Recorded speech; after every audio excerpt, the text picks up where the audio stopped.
বিশ্বের সবচেয়ে ফেমাস এই গোয়েন্দা সংস্থার নাম শুনলে বড় বড় ক্রিমিনালদেরও প্যান্ট ভিজে যাওয়ার মতো অবস্থা হয়। তারা কখন আর কিভাবে যে কারো সর্বনাশ করে দিতে পারে তা কেউই জানে না। তবে এইসব করতে গিয়ে তারা অনেক সময় মানুষের মৌলিক অধিকারেরও কোনো ধার ধারে না। এমন অনেক ভয়ঙ্কর টর্চার পদ্ধতি তারা ব্যবহার করে যা রীতিমতো গা শিরো দেওয়ার মতো। আজকের এই মুভিতে তোমরা সিআইএর এমন কিছু ডার্ক সাইডের কথাই জানতে পারবে, আর ঠেকায় পড়লে তারা নিজেদের লোককেও কি করে তাও তোমরা বুঝতে পারবে। বলছিলাম 2012 সালে রিলিজ হওয়া অসাধারণ স্পাই থ্রিলার মুভি সেফ হাউসের কথা। তো চলো আর প্যাচাল না বাড়িয়ে শুরু করা যাক আজকের মুভি এক্সপ্লেনেশন। মুভি শুরুতেই আমরা ম্যাট ওয়েস্টার্ন নামের একজন সিআইএ এজেন্টকে দেখতে পাই। ম্যাট গত 1 বছর ধরে সাউথ আফ্রিকার কেপটাউন শহরে বসবাস করছে। তার ডিউটি হলো এখানকার একটা সেফ হাউসকে গার্ড করা। বিভিন্ন শহরেই সিআইএর এমন কিছু সেফ হাউস থাকে যা তারা কোনো অপারেশনের প্রয়োজনে ব্যবহার করে, কিন্তু গত 1 বছর ধরে এই সেফ হাউস তেমন কোনো কাজে আসেনি। তাই ম্যাট এখানে থেকে থেকে প্রচন্ড বোরিং অনুভব করছিল। সিআইএ এজেন্ট হওয়া সত্ত্বেও ম্যাটের জীবনে রয়েছে তার প্রেমিকা অ্যানা। অ্যানা একজন ফ্রেঞ্চ নাগরিক এবং কিছুদিনের মধ্যে সে ফ্রান্সে মুভ করতে চলেছে। 1 বছর ধরে হাউসকিপারের কাজ করার পর ম্যাট অ্যানাকে জানায় সে তার বসের সাথে প্রমোশন নিয়ে কথা বলতে যাচ্ছে। অ্যানা কিন্তু জানতো না যে ম্যাট একজন সিআইএ এজেন্ট, কারণ সিকিউরিটি রুলস অনুসারে সিআইএ এজেন্টরা কাউকে নিজের প্রফেশনাল পরিচয় দিতে পারবে না। ম্যাট তাকে বলেছে যে সে একটা ক্লিনিকে কাজ করে। যাই হোক, অ্যানার সাথে দেখা করার পর ম্যাট তার বস ডেভিডকে ফোন করে। সে তাকে বলে যে সে ফ্রান্সের প্যারিসে কোনো একটা মিশনে যেতে চায়, কারণ তার প্রেমিকা অ্যানা আর কয়েকদিনের মধ্যে সেখানে মুভ করতে যাচ্ছে। তখন ডেভিড তাকে বলে সিআইএর সব মিশনেই এখন অন্যান্য এজেন্টরা কাজ করছে। তাছাড়া ম্যাটের তেমন কোনো রিয়েল এক্সপিরিয়েন্স না থাকায় এই মিশনগুলো তার জন্য উপযোগী নয়। জবে ম্যাট বলে যদি তাকে এই সেফ হাউসে বসে থাকতে হয় তাহলে তার এক্সপিরিয়েন্স আসবেই বা কি করে। শেষে ডেভিড তাকে আশ্বাস দেয় যে তারা 4 মাস পর আবারও এই ব্যাপারে ভেবে দেখবে। ফোন কল শেষে আরও 4 মাস এই বদ্ধ সেফ হাউসে কাটাতে হবে ভেবে ম্যাট ভীষণ হতাশ হয়ে পড়ে। এদিকে পরের সিনে আমরা টবিন ফ্রস্ট নামের এক ব্যক্তিকে দেখতে পাই। ফ্রস্ট একসময় নিজে একজন সিআইএ এজেন্ট ছিল, কিন্তু এখন সে তাদের চোখে একজন মোস্ট ওয়ান্টেড ক্রিমিনাল। এর পিছনে যে ইতিহাসটা আছে তা তোমরা একটু পরেই জানতে পারবে। ফ্রস্টকে আমরা একটা সিক্রেট জায়গায় ওয়েড নামের এক ব্যক্তির সাথে দেখা করতে দেখি। ওয়েড ইংল্যান্ডের বিখ্যাত গোয়েন্দা সংস্থা MI6 এর একজন এজেন্ট। সে ফ্রস্টকে এমন একটি স্টোরেজ ডিভাইস দেয় যার ভিতরে অনেক গুরুত্বপূর্ণ ইনফরমেশন রয়েছে। ফ্রস্ট ওয়াশরুমে গিয়ে সেই ডিভাইসটা তার শরীরের ভিতরে ইনজেক্ট করে ফেলে, কিন্তু সেখান থেকে বের হতেই এক লোক এসে তার উপরে হামলা করে বসে। ফ্রস্ট সেই লোকটাকে সহজে কাবু করে দিয়ে তাকে উপরে পাঠিয়ে দেয়, কারণ একজন এক্স সিআইএ এজেন্ট হিসেবে তার ফিজিক্যাল ফাইটিং স্কিল ছিল দুর্দান্ত। লোকটাকে মারার পর সে বুঝতে পারে যে বাইরে হয়তো আরো কিছু লোক তাকে মারার জন্য অপেক্ষা করছে। তখন সে খুব চালাকির সাথে অন্য এক ব্যক্তিকে নিজের ড্রেসগুলো দিয়ে দেয়। তার অনুমানটা ঠিক পুরোপুরি সঠিক ছিল, কারণ তাকে মারার জন্য আরো কিছু লোক আগে থেকেই ওত পেতে আছে। ফ্রস্ট বাইরে বের হতেই একজন স্নাইপার সরাসরি তার উপরে গুলি করে বসে, কিন্তু সে মাটিতে পড়ে যাওয়ার পর লোকগুলো এসে দেখে যে এই ব্যক্তি ফ্রস্ট নয়, অর্থাৎ ফ্রস্ট তার পোশাক বদলে অন্য ব্যক্তিকে বাইরে পাঠিয়েছিল। এদিকে ফ্রস্ট কিন্তু নিজেই নিজের বেশ বদলে তাদেরকে ধোঁকা দিতে সক্ষম হয়। এরপর সে ওয়েডকে নিয়ে একটা গাড়িতে করে পালাতে থাকে, কিন্তু সেই লোকগুলো তাদের আবারও দেখে ফেলে। এবার তারা নিখুঁত টার্গেটে ওয়েডকেও খতম করে দেয়। ফ্রস্ট তখন গাড়ির গতি বাড়িয়ে সেখান থেকে দ্রুত সরে যাওয়ার চেষ্টা করে, তবে গাড়ি কন্ট্রোল করতে না পেরে সে বিপরীত দিক থেকে আসা দুটো গাড়ির সাথে ধাক্কা খায়। ঠিক এই সময়টায় ওই রাস্তায় একটা মিছিল অনুষ্ঠিত হচ্ছিল। ফ্রস্ট গাড়ি থেকে নেমে মিছিলের মধ্যে মিশে যায়, কিন্তু লোকগুলো আবারও তাকে শনাক্ত করে তার পিছু নিতে থাকে। এই লোকগুলো হলো মার্সেনারি, অর্থাৎ ভাড়াটে খুনির দল। কিন্তু তারা কেন ফ্রস্টের পিছনে লেগে আছে তা পরবর্তীতে আমরা জানতে পারবো। এদিকে ফ্রস্ট যেখান দিয়ে পালাচ্ছিল তার কিছুটা দূরেই ছিল আমেরিকান কনসুলেট। সে মার্সেনারিদের হাত থেকে বাঁচার জন্য ইউএসএ কনসুলেটের ভিতরে ঢুকে নিজেকে স্যারেন্ডার করে দেয়। এই খবর দ্রুত চলে যায় আমেরিকায় অবস্থিত সিআইএ হেডকোয়ার্টারে। সেখানে থাকা ডেপুটি ডিরেক্টর হুইটফোর্ড ফ্রস্টকে একটা সেফ হাউসে নিয়ে যাওয়ার আদেশ দেয়, কারণ সে ছিল তাদের জন্য খুবই গুরুত্বপূর্ণ এক ব্যক্তি যে অনেক বছর আগে সিআইএর একজন টপ এজেন্ট ছিল। জর্ডান, ইরাক সহ অনেক দেশেই সে বড় বড় মিশন অপারেট করেছে। মানুষকে টর্চার করে তাদের কাছ থেকে ইনফরমেশন বের করায় সে ছিল ওস্তাদ। তবে পরবর্তীতে তার উপরে অভিযোগ আসে যে সে মোসাদদের কাছে গুরুত্বপূর্ণ ইনফরমেশন লিক করেছে। এরপর পরে সে কোথায় যেন গায়েব হয়ে যায়। গত 10 বছর ধরে অনেক খুঁজেও সিআইএ তার নাগাল পায়নি। এখন কাকতালীয়ভাবে ফ্রস্ট অবস্থান করছিল সাউথ আফ্রিকার কেপটাউন শহরেই, আর মুভির শুরুতে দেখানো সেই সেফ হাউসটাই এই কেপটাউনেই ছিল। এখন সিআইএর কাছ থেকে সরাসরি ম্যাটকে কল করা হয়, কারণ তাদের সেই সেফ হাউসই ইউএস কনসালেট থেকে সবচেয়ে কাছে। ফোনে তাকে বলা হয় যে কিছুক্ষণের মধ্যে এই সেফ হাউসে একজন ব্যক্তিকে নিয়ে আসা হবে। এটা শুনে ম্যাট তৎক্ষণাৎ তার প্রস্তুতি শুরু করে দেয়। প্রথমে সে অ্যানাকে ফোন করে জানায় যে আজ সে তার সাথে দেখা করতে পারবে না, কারণ তার অসুস্থ কলিগ তাকে কিছু ফাইল দিয়ে গেছে। তো সিআইএ টিম আসার আগেই ম্যাট সবকিছু ঠিকঠাকভাবে রেডি করে নেয়। কিছুক্ষণের মধ্যেই ফ্রস্টকে নিয়ে সিআইএর একটা টিম সেখানে হাজির হয়। এই টিমের লিডার ছিল আর এক সিআইএ এজেন্ট ড্যানিয়েল ক্রিপার। ফ্রস্টকে দেখে ম্যাট প্রথমে কিছুটা অবাক হয়, কারণ এতদিন ধরে সিআইএ অনেক খোঁজার পরেও তাকে ধরতে পারেনি। অবশেষে সে নিজে তাদের হাতে ধরা দিয়েছে, ব্যাপারটা কেমন যেন রহস্যজনক। যাই হোক, সেফ হাউসের ভিতরে তাকে হাজির করার পর ড্যানিয়েল তার ইন্টারোগেট শুরু করে দেয়। সে তাকে ওয়াটার বোর্ডিং এর মাধ্যমে টর্চার করার জন্য রেডি হয়। এই টর্চার মেথডটা তোমরা নিশ্চয়ই এর আগেও অনেক মুভিতে দেখেছো, যেখানে মানুষের মুখে একটা টাওয়াল রেখে অনবরত পানি ঢালা হয়। এর ফলে মানুষটা এমন অনুভব করে যেন সে ধীরে ধীরে পানিতে ডুবে যাচ্ছে, তবে নিঃশ্বাস পুরোপুরি বন্ধ হওয়ার আগে টাওয়ালটা তুলে ফেলা হয়। এভাবে বারবার টাওয়ালের উপরে পানি ঢেলে অপরাধীদের টর্চার করা হয়। তো ড্যানিয়েল যখন এই টাওয়ালটা হাতে নেয় তখন ফ্রস্ট বলে, এই টাওয়ালে তো আমার কোনো কাজই হবে না, তোমরা এর চাইতে আরো ভারী টাওয়াল নিয়ে আসো।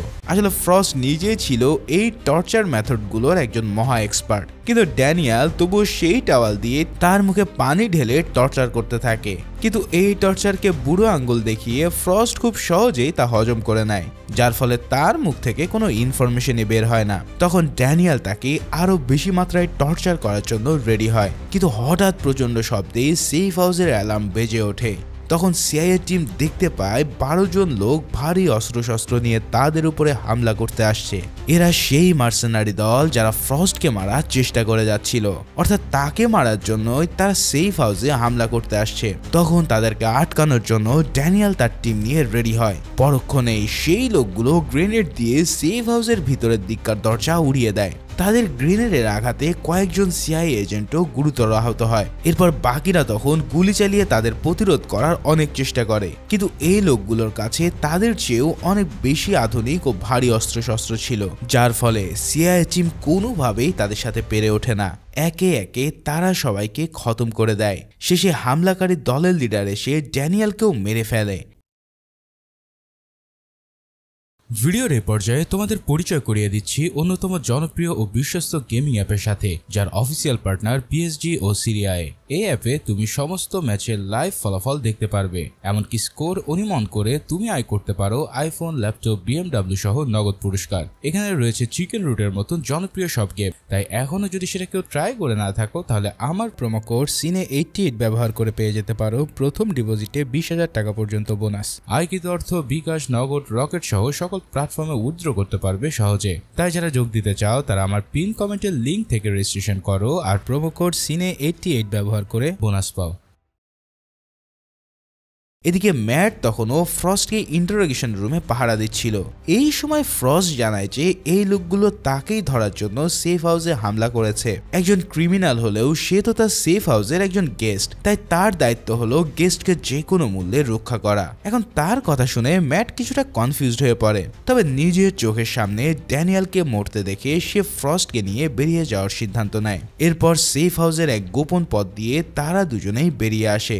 ম্যাট তার পিস্তল দেখিয়ে রাস্তায় চলতে থাকা একটা গাড়িকে থামিয়ে ফেলে। এরপর সে ফ্রস্টকে গাড়ির ডিগিতে রেখে নিজেই গাড়ি চালাতে থাকে।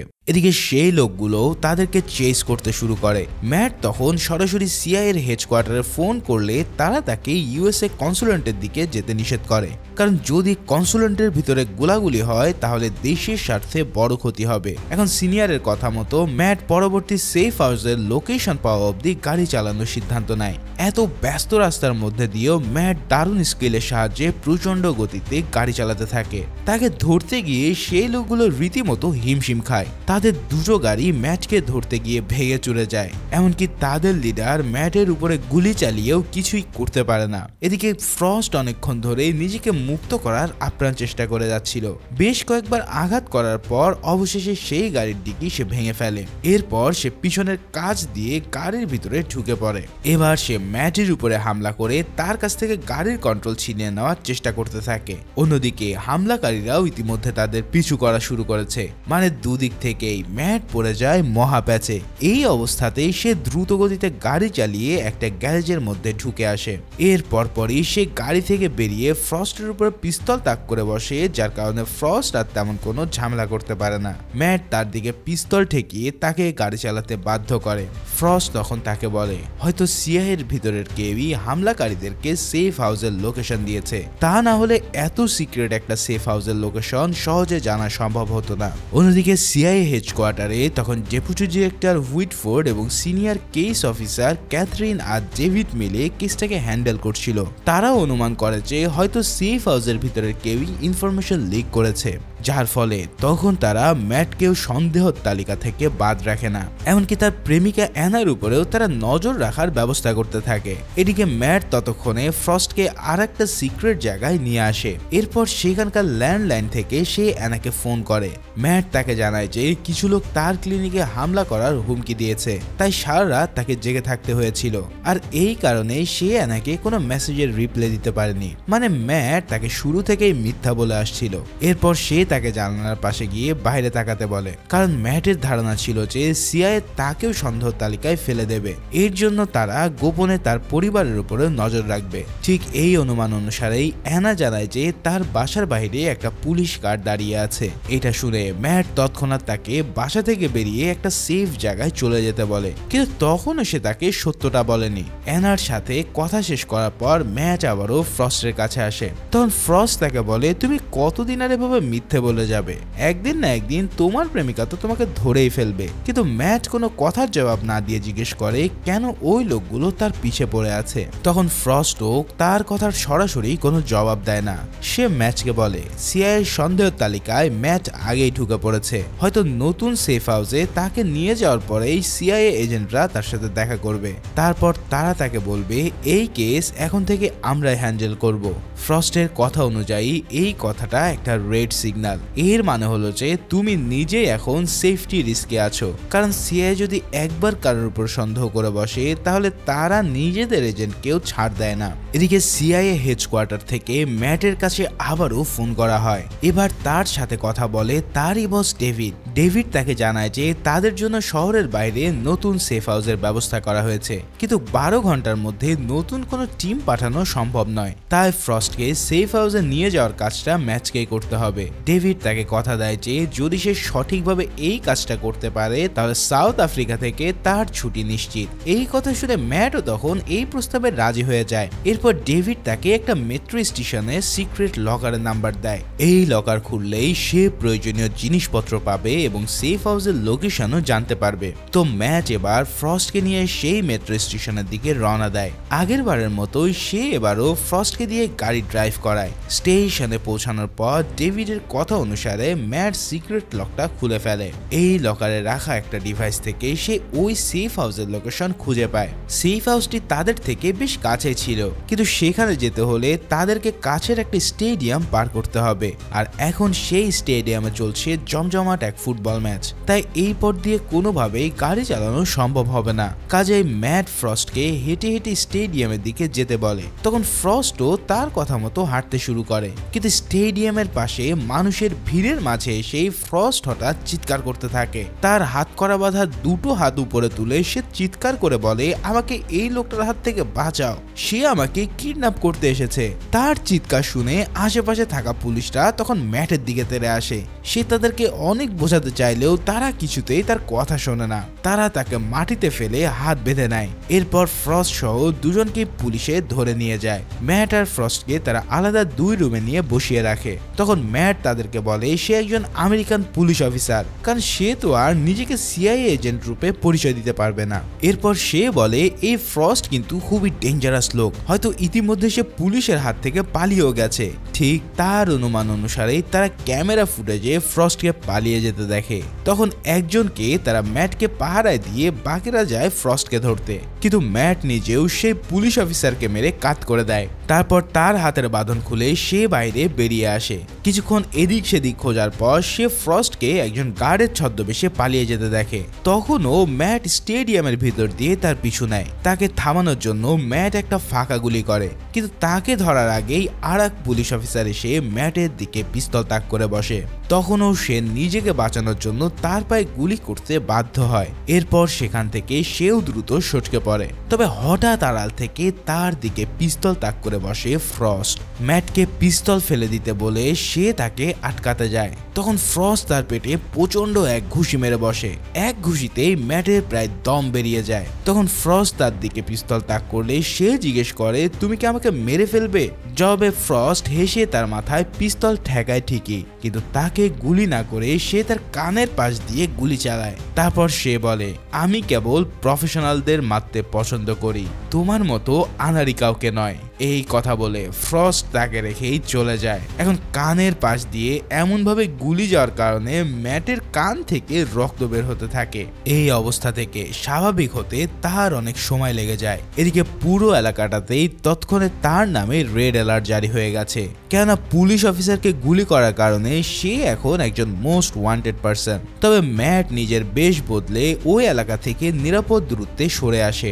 এরপর সে সিআইএর হেডকোয়ার্টারে যোগাযোগ করে ফ্রস্টের পালিয়ে যাওয়ার কথাটা জানিয়ে দেয়। এখানে সিনিয়র অফিসার ক্যাথরিন তার উপর রেগে গিয়ে তাকে ইউএসএ কনসুলেটে গিয়ে জবাবদিহি করতে বলে, কিন্তু ম্যাট বলে যে যদি সে এখনই অ্যাকশন না নেয় তাহলে ফ্রস্ট তাদের হাত থেকে ফসকে যাবে। গত 1 বছর ধরে এখানে থাকার ফলে এই শহরের সমস্ত অলিগলি তার চেনা, তাই কেবল সেই একমাত্র ফ্রস্টকে খুঁজে বের করতে পারবে। তখন হুইটফোর্ড ফোন হাতে নিয়ে তাকে বলে, তোমার কাজ তুমি করেছো, এখন থেকে এই কাজ শুধু আমরাই হ্যান্ডেল করব। ঠিক এই কথাটার ইঙ্গিত ফ্রস্ট তাকে দিয়েছিল। তাই ম্যাট বুঝতে পারে যে ফ্রস্টের কথায় কিছু তো সত্যি আছেই। তাছাড়া সিআইএ কিন্তু তার প্রেমিকা অ্যানার উপরেও নজরদারি করার চেষ্টা করেছিল। এই সব কিছু ভেবে ম্যাট স্থির করে যে অ্যানার উপরে সে কোনো কিছুতেই আঁচড় লাগতে দেবে না। তাই সে তার সাথে দেখা করে নিজের সত্যটা স্বীকার করে নেয়। ম্যাট তাকে জানায় যে সে এতদিন ধরে তার কাছে মিথ্যে বলে এসেছে, সে আসলে একজন সিআইএ এজেন্ট। তার মুখ থেকে এই কথাগুলো শুনে অ্যানা ভীষণভাবে ভেঙে পড়ে। তখন ম্যাট তাকে বলে যে সে এতদিন মিথ্যা বলে আসলেও তার ভালোবাসা মিথ্যা ছিল না, তাই সে চায় না অ্যানার উপরে কোনো রিস্ক থাকুক। ম্যাট তার হাতে প্যারিসের একটা টিকিট ধরিয়ে দিয়ে আজই সেখানে চলে যেতে বলে। তাই অ্যানাও তাকে বিদায় জানিয়ে দিতে বাধ্য হয়। এদিকে সিআইএ অফিস থেকে ক্যাথরিন সন্দেহ করে যে ম্যাটও হয়তো ফ্রস্টের সাথে জড়িত, কিন্তু ডেভিড তার সন্দেহ পুরোপুরি নাকচ করে দেয়। তখন হুইটফোর্ড ফ্রস্টকে ধরার জন্য তাদের দুজনকেই কেপটাউনের উদ্দেশ্যে রওনা দিতে বলে। অন্যদিকে ফ্রস্ট ততক্ষণে পালিয়ে গিয়ে গোপন এক আস্তানায় বসেছিল।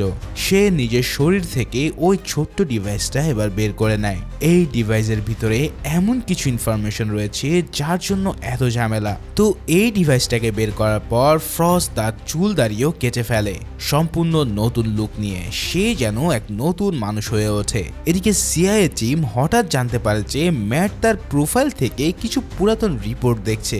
মূলত সে দেখতে চাইছিল যে এই শহরে কে কে নকল পাসপোর্ট বানায়, কারণ তার মনে হচ্ছিল ফ্রস্ট শীঘ্রই এই দেশ ছেড়ে পালানোর চেষ্টা করবে।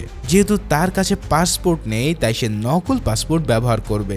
এখান থেকে তাকে ধরার জন্য একটা চেষ্টা সম্ভব। ম্যাটের অনুমান যে একেবারেই সঠিক তা প্রমাণ হতে বেশি দেরি হয় না, কারণ ফ্রস্ট ইতিমধ্যে কার্লোস নামের এক বন্ধুর বাড়িতে যায়। আর ঠিক এই ব্যক্তির নামই ম্যাট তার প্রোফাইল থেকে দেখেছিল।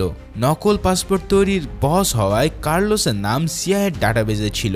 কার্লোস ফ্রস্টের কথায় তাকে একটা নকল পাসপোর্ট বানিয়ে দেয়। এদিকে ম্যাটও তার পাওয়া ইনফরমেশন অনুসারে কার্লোসের বাড়িতে এসে পৌঁছে যায়, কিন্তু তার আগেই সেই মার্সেনারিজ টিম সেখানে এসে গোলাগুলি শুরু করে। এরা যে কিভাবে বারবার ফ্রস্টের লোকেশন পেয়ে যাচ্ছে সেটা এক বড় রহস্য, আর তাদের পরিচয় এখন পর্যন্ত কেউই জানে না। তাদের চালানো প্রথম গুলিটা কার্লোসের গায়ে এসে লাগলে সে ফ্রস্টকে দ্রুত সেখান থেকে পালাতে বলে। ফ্রস্ট তার আহত বন্ধুকে বাঁচানোর কোনো সুযোগই পায় না, কারণ তার আগেই মার্সেনারিজ টিম কার্লোসের পুরো পরিবারকে হত্যা করে ফেলে। আর উপায় না দেখে ফ্রস্ট তাদের হাত থেকে পালাতে শুরু করে। প্রথমে সে এক মার্সেনারিজকে খতম করে দিয়ে বাড়ির ছাদে উঠে পড়ে। এরপর এক ছাদ থেকে অন্য ছাদে লাফিয়ে সে দৌড়ে পালাতে থাকে। মার্সেনারি টিম নিচ থেকে তার উপরে অনবরত গুলি চালালেও তার গায়ে গুলি লাগাতে পারে না, উল্টো তার গুলিতেই তাদের অনেকে মারা পড়ে। এদিকে ম্যাচও তার গাড়ি নিয়ে ফ্রস্টকে ধরার জন্য চেস করতে থাকে, তবে সে কিছুটা দূরের রাস্তা দিয়ে গাড়ি চালানোর জন্য ফ্রস্ট কিংবা মার্সেনারি টিমের কেউই তাকে দেখতে পায়নি। তবে টিনের ছাদগুলোর উপর দিয়ে লাফ দিতে গিয়ে এক সময় টিন ভেঙে ফ্রস্ট নিচে নেমে যায়। তখন মার্সেনারি টিমের লিডার এসে তার উপরে হামলা করে বসে। ফ্রস্ট সেই লোকটার সাথে বেশ কিছুক্ষণ হ্যান্ড টু হ্যান্ড ফাইট করলেও তারা দুজনেই একে অপরকে যথেষ্ট জখম করে দেয়। এভাবেই কিছুক্ষণ ফাইট করার পর ফ্রস্ট আবারও পালাতে শুরু করে। তখন মার্সেনারি টিমের লোকেরাও তার দিকে গুলি চালাতে থাকে। তবে এবার ম্যাচও তার গাড়ি থেকে নেমে ফ্রস্টকে বাঁচানোর জন্য নিজে মার্সেনারিজদের উপরে গুলি চালায়। এরপর সে দ্রুত তাকে গাড়িতে উঠতে বলে। এভাবেই তারা দুজনে গাড়ি নিয়ে সেখান থেকে পালিয়ে যেতে সক্ষম হয়। ফ্রস্ট কিছুতেই বুঝতে পারে না যে ম্যাট তাকে কিভাবে লুকেট করতে পেরেছে, কিন্তু সেই প্রশ্নের উত্তর পাওয়ার আগেই মার্সেনারি টিম তাদের গাড়িকে সজোরে ধাক্কা দেয়। এই ধাক্কায় তাদের গাড়িটা পুরো উল্টে যায়, কিন্তু তবুও গাড়ি থেকে প্রায় অক্ষত অবস্থায় বেরিয়ে আসে ফ্রস্ট আর ম্যাট। এরপর তারা দৌড়ে একটা বিল্ডিং এর ভিতরে ঢুকে পড়ে, কিন্তু হামলাকারীরা তখনও তাদের পিছে লেগে আছে। এবার তারা একে একে বিল্ডিং এর ভিতরে ঢুকে তাদের উপরে হামলা করে বসে। তবে ফ্রস্ট সহজেই ফিজিক্যাল ফাইটিং এ তাদেরকে কুপকাত করে দিয়ে তাদেরকে গুলি করে খতম করতে থাকে। তবে এর মধ্যে একজন তার পায়ে গুলি করতে সক্ষম হয়, কিন্তু সেই অবস্থাতেও ফ্রস্ট তাকে খতম করে দেয়। অন্যদিকে ম্যাটের উপরেও একজন লোক ছুরি দিয়ে হামলা করতে যায়, তবে ম্যাটও তাকে ফিজিক্যাল ফাইটে পরাস্ত করে। তারপর সে তাকে এক ঝাটকায় ফেলে দিয়ে গুলি করে তাকে জখম করে ফেলে। এভাবে মার্সেনারি হামলাকারীদের পুরো দলটাকে ফ্রস্ট এবং ম্যাটের হাতে মরতে হয়। তাদের মধ্যে একজন শেষ পর্যন্ত আহত অবস্থায় জীবিত ছিল। ম্যাট তাকে বারবার আঘাত করতে করতে জিজ্ঞেস করে যে সে কার আদেশে এই কাজ করেছে। প্রথমে সে স্বীকার করতে না চাইলেও ম্যাট তার টর্চারের মাত্রা বাড়িয়ে দেয়। তখন লোকটা জানায় যে সে ভার্গাস নামের একজনের হয়ে কাজ করে, আর এই ভার্গাস কাজ করে সিআইএর জন্য। তার মানে শুরু থেকেই ফ্রস্টের উপরে হামলা করার জন্য সিআইএ এই মার্সেনারি দলকে হায়ার করেছিল। এমনকি তাদের জন্য সেফ হাউসে খোদ সিআইএ এজেন্টরাই মারা পড়েছে। এই ব্যাপারটা বুঝতে পারার পর ম্যাট যেন সিআইএর প্রতি আরো বেশি রেগে যায়। সে আহত ফ্রস্টকে একটা ড্রাগ সেন্টারে নিয়ে গিয়ে তাকে প্রথমে প্রাথমিক ট্রিটমেন্ট দেয়। এরপর ফ্রস্ট হঠাৎ তাকে বলে, আমিও এক সময় তোমার মতো ইনোসেন্ট ছিলাম, কিন্তু যখন আমি নিজেই ইনোসেন্ট লোকদের মারতে শুরু করেছি তখন থেকে আমার মধ্যে আর কোনো ফিলিংস কাজ করে না, তাই কখনো ইনোসেন্ট লোকদের হত্যা করো না। ফ্রস্ট জানায় অনেক বছর আগে সে বিনা কারণে একজন এয়ার ট্রাফিক কন্ট্রোলারকে হত্যা করেছিল। তাদের উদ্দেশ্য ছিল এয়ারপোর্ট থেকে ছেড়ে যাওয়া একটা বিমানকে ক্র্যাশ করানো, কারণ সেই প্লেনে এমন একজন লোক ছিল যার হাতে সিআইএর সব অনৈতিক কাজের প্রমাণ ছিল। সেই লোকটা তাদের বিরুদ্ধে কোর্টে সাক্ষী দিতে যাচ্ছিল, তাই তাকে খতম করার জন্য তারা প্ল্যান সাজিয়ে প্লেনটাকে ক্র্যাশ করায়। আর এই প্লেনে বিনা কারণেই একজন এয়ার ট্রাফিক কন্ট্রোলারকেও তার মারতে হয়। তবে এরপরে সিআইএ তার উপরে মিথ্যা অপবাদ দিয়ে বলে যে সে অবৈধ অস্ত্র আমদানি করতে যাচ্ছিল। এই সময়টায় সিআইএ এজেন্ট হিসেবে ফ্রস্টকেই খুনটা করতে হয়, কিন্তু তারপর থেকে সে আর নিজেকে ক্ষমা করতে পারেনি। তাই একটা সময় সে সিআইএ থেকে দূরে সরে যায়। তবে তার কাছ থেকে এই সব কিছু শোনার পরেও ম্যাট তাকে নতুন সেফ হাউসে নিয়ে যাওয়ার সিদ্ধান্ত নেয়। এই সেফ হাউসটা ছিল শহর থেকে অনেক দূরের একটা জায়গায়। সেখানে পৌঁছানোর পর দায়িত্ব থাকা হাউসকিপার কেলার তাদের সামনে আসে। ম্যাট কিন্তু কোনো ধরনের ঝুঁকি নিতে চাইছিল না, কারণ সে নিজেই এখন সিআইএর চোখে একটা থ্রেট। কেলারের উপরে কি অর্ডার রয়েছে তা তো আর সে জানে না, তাই সে তার দিকে পিস্তল তাক করে ফ্রস্টকে হ্যান্ডকাপ পরানোর নির্দেশ দেয়। কেলার তার কথা মতো কাজ করলেও সে তাকে সিআইএর কোয়ার্টারে কন্ট্যাক্ট করতে বলে। তখন কেলারও ফ্রস্টকে রিসিভ করার কথাটা জানিয়ে দেয়। এরপর ম্যাটও কিছুটা নিশ্চিন্ত হয়ে তার পিস্তল নামিয়ে নেয়। তারপর তারা দুজনে একটা টেবিলে বসে সিআইএ টিম আসার অপেক্ষা করতে থাকে। তাদের কথার এক পর্যায়ে ম্যাট কেলারের কাছ থেকে কফি চায়। তখন সে তাকে একটা সেলফ দেখিয়ে সেখান থেকে কফি আনতে বলে, কিন্তু ম্যাট উঠে দাঁড়াতে কেলার তার উপরে হামলা করে বসে। তার মানে আসলেই ম্যাটকে শেষ করার অর্ডার দেওয়া হয়েছিল উপর থেকে। এবার তাদের দুজনের মধ্যে প্রচন্ড ভায়োলেন্ট এক ফাইট হয়, তাতে তারা দুজনে একে অপরকে খারাপভাবে আহত করে দেয়। ফাইটের এক পর্যায়ে জানলার কাঁচ ভেঙে দুজনে বাইরে গিয়ে পড়ে। সেখানে আরেক দফা মারামারি চলার সময় কেলার একটা কাঁচের টুকরো হাতে তুলে নেয়। তারপর সে সোজাসুজি কাঁচটাকে ম্যাটের পেটে ঢুকিয়ে দেয়। ফলে ম্যাটের পেটে গভীর জখম হয়ে সেখান থেকে প্রচুর রক্তপাত হতে থাকে। কিন্তু সেই অবস্থাতেই ম্যাট তার গলা চেপে ধরে। শেষ পর্যন্ত অনেক ধস্তাধস্তির পর ম্যাট তার ঘাড় ভেঙে তাকে খতম করে। এতক্ষণ পর্যন্ত দূরে বসে হ্যান্ডকাফ পরা অবস্থায় এই ফাইট দেখছিল ফ্রস্ট। ম্যাট কোনোভাবে খুঁড়িয়ে খুঁড়িয়ে তার কাছে যায়। এরপর সে তাকে বলে, আমি তো মরে যাচ্ছি, তাই এবার অন্তত বলো যে আসল ব্যাপারটা কি, কেন তুমি কেপটাউন থেকে এসেছো, আর কেনই বা সিআইএ তোমাকে খুঁজছে। এবার ফ্রস্ট এমন এক সত্য রিভিল করে যা সমস্ত রহস্যের জট খুলে দেয়। সে জানায় তার হাতে থাকা মাইক্রোচিপটিতে পৃথিবীর সব বড় বড় গোয়েন্দা সংস্থার কিছু সিক্রেট ইনফরমেশন রয়েছে। MI6 কিংবা CIA এর মতন গোয়েন্দা সংস্থাগুলো কিভাবে শত শত ইনোসেন্ট মানুষকে মেরেছে তার তথ্য আছে এই ডিভাইসে। এছাড়াও তাদের ব্যবহার করা সব অনৈতিক টর্চার মেথড সহ এমন কিছু তথ্য রয়েছে যা পুরো দুনিয়াকে কাঁপিয়ে দেবে। 10 বছর আগে ফ্রস্ট যখন CIA ছেড়েছিল তখন থেকেই সে এমন কিছু সন্ধানে ছিল। সিআইএও জানতো যে ফ্রস্ট একদিন না একদিন তাদের জন্য বড় থ্রেট হয়ে দাঁড়াবে, তাই তারা তাকে দেশদ্রোহী আখ্যা দিয়ে তার বিরুদ্ধে রেড অ্যালার্ট জারি করে। ফলে গত 10 বছর ধরে গায়েব থেকে ফ্রস্ট গোপনে তার রিসার্চ চালাতে থাকে। তার একমাত্র উদ্দেশ্য ছিল জনসম্মুখে সিআইএর মতন সংস্থাগুলোকে এক্সপোজ করা। অনেক দিন ধরে এমন কিছু খোঁজার পর অবশেষে একটা রিপোর্ট তার হাতে আসে। এই রিপোর্টটা ইসরায়েলের মোসাদ এজেন্টরা বানিয়েছিল সিআইএকে ব্ল্যাকমেল করার জন্য, কিন্তু সেটা কোনোভাবে MI6 এজেন্ট ওয়েডের হাতে চলে আসে এবং তার কাছ থেকে ফ্রস্ট এই ডিভাইসটা পায়। ঠিক এর পরের পর থেকেই সিআইএ তাকে মারার জন্য উঠে পড়ে লেগে আছে। এই কথাগুলো বলার পর ফ্রস্ট তার ডিভাইসটা নিয়ে সেফ হাউস থেকে বেরিয়ে পড়ে। এদিকে আহত অবস্থায় ম্যাটকে ফেলে রেখেই সে সেখান থেকে চলে যায়। অন্যদিকে ডেভিড আর ক্যাথরিনও ততদিনে সাউথ আফ্রিকা এসে পৌঁছেছিল। ক্যাথরিন তার সোর্স কাজে লাগিয়ে ফ্রস্টের যাবতীয় খোঁজ খবর নিচ্ছিল। যখন তারা নিশ্চিত হয় যে ম্যাট ফ্রস্টকে সেফ হাউসে নিয়ে গেছে তখন তারা দুজনে সেদিকে রওনা দেয়। কিন্তু গাড়িতে ওঠার আগেই ডেভিড হঠাৎ ক্যাথরিনকে গুলি করে মেরে ফেলে। ভাইরে ভাই, এই সিনটার জন্য আমি একেবারেই প্রস্তুত ছিলাম না। এরপর ডেভিড সেই সেফ হাউসে গিয়ে ম্যাটকে আহত অবস্থায় পায়। তাকে প্রাথমিক চিকিৎসা দেওয়ার পর সেই কিছুটা সুস্থ হয়ে ওঠে। ম্যাচের জ্ঞান ফেরার পর ডেভিড তাকে বলে, আমরা তোমার উপরে গর্বিত। এরপর সে জিজ্ঞেস করে যে কেলারকে কি ফ্রস্টই মেরেছে। ম্যাট তখন জবাব দেয় যে কেলারকে সে নিজেই হত্যা করেছে, আর সে এটাও জানে যে কেলার সিআইএর আদেশে তার উপরে হামলা করেছিল।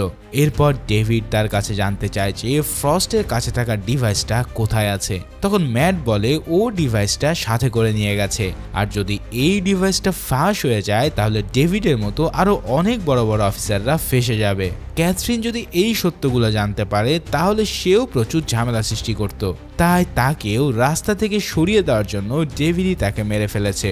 এবার আমরা সেখানে সেই মার্সেনারি টিম লিডারকেও দেখতে পাই, আর এই লোকটাই হলো ভার্গাস, যাকে ডেভিডই হায়ার করেছিল। তার মানে ডেভিড আর সে মিলে এবার ফ্রস্টকে খুঁজতে রেডি হতে থাকে। কিন্তু বাইরে থেকে গুলির শব্দ শুনে তারা বুঝতে পারে যে ফ্রস্টই তাদের কাছে চলে এসেছে। এরপর ফ্রস্ট একে একে বাইরে থাকা গার্ডদের খতম করতে থাকে। অতঃপর ডেভিড বাইরে বেরিয়ে দেখতে পায় তাদের সব গাড়িগুলো তখন দাও দাও করে জ্বলছে। হঠাৎ এক তীব্র বিস্ফোরণের ধাক্কায় ডেভিড অনেক দূরে গিয়ে ছিটকে পড়ে। ঠিক তারপরে এই ভেতরে থাকা ভার্গাসের মুখোমুখি হয় ফ্রস্ট। সে কিছু বুঝে ওঠার আগে ফ্রস্ট তাকে গুলি করে খতম করে দেয়। তারপর সে ম্যাটকে সেখান থেকে নিয়ে যাওয়ার জন্য রেডি হয়। মূলত তাকে বাঁচানোর জন্য সে আবারও ফিরে এসেছিল, কারণ ফ্রস্ট জানতো যে সিআইএ ম্যাটকে বাঁচিয়ে রাখবে না। কিন্তু তাকে নিয়ে বের হয়ে যাওয়ার আগে ডেভিড আড়াল থেকে ফ্রস্টকে গুলি চালিয়ে বসে। এই গুলি একেবারে তার পেটে গিয়ে লাগলে সে সেখানেই বসে পড়ে। ডেভিড তখন খুশির চোটে প্রায় লাফাতে যাচ্ছিল, কিন্তু পাশ থেকে বিছানায় শোয়া অবস্থায় ম্যাট তাকে গুলি করে উপরে পাঠিয়ে দেয়। এরপর সে অনেক কষ্টে বিছানা থেকে উঠে ফ্রস্টের কাছে যায়। আহত ফ্রস্ট বুঝতে পেরেছিল যে এটাই তার অন্তিম সময়। তার মৃত্যুর আগে সে ওই ডিভাইসটা ম্যাটের হাতে তুলে দেয়। তারপর সে তাকে বলে যে কাজটা আমি করতে পারিনি, তাই এখন এই দায়িত্বটা তোমার হাতে। স্টোরেজ ডিভাইসটা তাকে দেওয়ার পরপরই ফ্রস্ট মৃত্যুর কোলে ঢলে পড়ে। এরপর ম্যাচও আহত অবস্থায় কোনোরকম সেফ হাউস থেকে বেরিয়ে আসে। এই ঘটনার বেশ কিছুদিন পর ম্যাট ধীরে ধীরে সুস্থ হয়ে ওঠে। এরপর সে ডেপুটি ডিরেক্টর হুইটফোর্ডের সাথে দেখা করতে যায়। ম্যাট সেফ হাউসের ঘটা সমস্ত ঘটনার বিবরণ নিয়ে একটা রিপোর্ট লিখেছিল। এই রিপোর্ট পড়ে হুইটফোর্ড বলে রিপোর্টে কিছু চেঞ্জ আনতে হবে, কারণ সমস্ত ঘটনার জন্য ডেভিডকে দায়ী করা হয়েছে, যা সিআইএর রেপুটেশন নষ্ট করবে। পাশাপাশি হুইটফোর্ড ম্যাটকে এক বিশাল প্রমোশনও অফার করে। এর পরপরই সে তার কাছে সেই স্টোরেজ ডিভাইসটার কথা জানতে চায়, কিন্তু ম্যাট তাকে বলে যে ফ্রস্ট তাকে এই ধরনের কোনো কথাই বলেনি। হুইটফোর্ড তখন বলে যে যদি এই ফাইলগুলো লিক হয় তাহলে তুলকালাম ঘটে যাবে। যেই ব্যক্তি এগুলোকে লিক করবে সে এক নিমিষেই পৃথিবীর সব বড় বড় গোয়েন্দা সংস্থাগুলো শত্রুতে পরিণত হবে। সিআইএ কিংবা MI6 তাকে আর শান্তিতে থাকতে দেবে না।